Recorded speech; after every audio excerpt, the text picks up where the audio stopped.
শিরো পল্টু পাশাপাশি। শিরো শঙ্কর মাছের শুকনো ছাল কোথার থেকে এনেছে জানি না,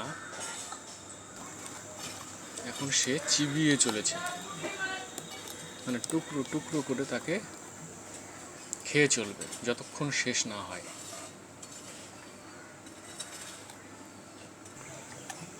মজা করে আরামে ধীরে সুস্থে কোনো চিন্তা ছাড়াই চিবিয়ে চলেছে আমাদের শিরো, নাট বল্টু, পল্টু বিট্টুর মা। এদিকে বল্টু মারা গেছে ক্যানাইন ডিস্টেম্পার ভাইরাসে, কিন্তু এরা সকলেই আক্রান্ত। এরাও আর কয়েকটা দিন পরেই মারা যাবে, হাতে ওদের সময় নেই। তার মধ্যে আমরা যেটুখানি সুন্দর মুহূর্ত পাই তুলে ধরার চেষ্টা করছি আপনাদের সামনে।